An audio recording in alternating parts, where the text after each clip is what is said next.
What is a 4th of July lamb cake? Well, they're not lamb burgers. They are lamb shake cakes that are traditional around Easter. And here's a cake my sister Suzanne recently made, illustrating how we start to cut the cake by pulling the ribbon around its neck and off with its head. Now, I didn't get home much for Easter, and when I found out about this tradition, I was aghast, though amused. But I thought the head whacking was wacky. But my sister said, you haven't seen anything. Mom saves the heads in the freezer. No way. So I go to the freezer, and what's this? What is this, a cannibal's pastry shop? Not really. My mom saves the heads in the freezer to thaw out when she has a craving for something sweet. But word has it my folks were having some work done on the refrigerator, and Mom said to my dad, "Charlie, take the lamb heads out or he'll think we're crazy." But one year, 1976, she saved an entire Easter lamb cake and froze it, head intact, and thawed it out for the big annual 4th of July cookout to be decorated in red, white, and blue for the bicentennial. Well, this went on for about 10 years, and I'm not really sure how long, but at one point, she started decorating cakes with a commemorative theme. My folks were big country music fans, and here's a country music cake, most likely Waylon Jennings, and I really like that Schlitz tray next to it. Now, in the I skipped one. This is the Ray Charles 4th of July lamb cake with a very elaborate scene and a fancy cape, which I don't think he ever wore. But dig those weird little hands like a Kristen Wiig skit on Saturday Night Live, or maybe a politician these days with small hands.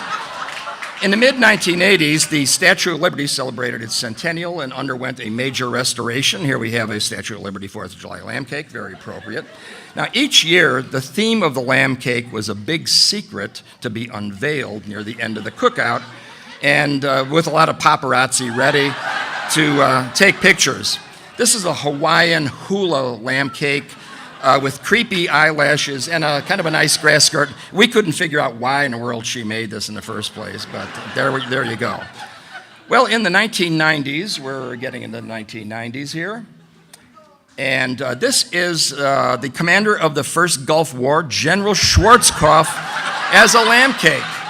Mom actually got some camouflage material for the uniform, and the rest of the uniform is made of jelly beans or black olives or something, I don't know. And after making war, we need to make some love, so this is a 4th of July lamb cake celebrating the anniversary of the Woodstock Music Festival. A flower child complete with tie-dyed icing, and no, she didn't bake anything interesting into the cake. Now, my folks were lifetime White Sox fans, but they also loved the Chicago Bulls. And this 4th of July lamb cake celebrates Michael Jordan's return to the Bulls after a stint in minor league baseball. And you can see his signature tongue wagging out of his mouth that he used to do. But wait, there's more. There's lots more. Coming right up. The Dennis Rodman 4th of July lamb cake. You can't make this stuff up. Now, Mom had standards of who was worthy to be a lamb cake, but Rodman's weirdness was no impediment. In fact, she loved Dennis's weirdness. He was her favorite bull. And here is a 4th of July lamb cake of Pope John Paul, the Polish Pope, who you saw earlier in the evening. Not like this, though. And we are a Polish-American family, and a nice decorating job, and my dad spent a lot of time making those eyeglasses out of wire. And more in this, and here we have a two-headed Bill Clinton lamb cake. One head didn't inhale, and the other forgot to exhale. And there's some additional 1992 political commentary about George Bush the Elder and that guy with the big sucking sound. Now, if you think this cake looks like surgical scrubs, you're right. For the 4th of July picnic following Mom's multiple heart bypass surgery, she turned her cardiologist into a lamb cake, sent him a photograph of it, which he framed and hung in his office. Now, Try to find a cake like that at Mirabelle. Go ahead.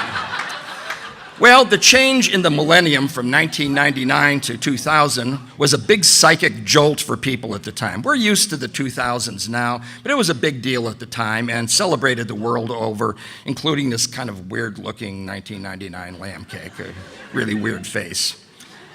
And here we have another two-headed lamb cake, and this is for the 25th anniversary of my sister's longtime friends, Margie and Bob.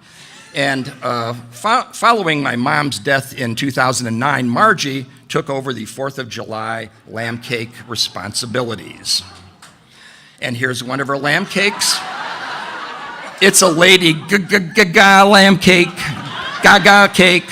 Pretend I'm doing poker face. Now, I really like this too.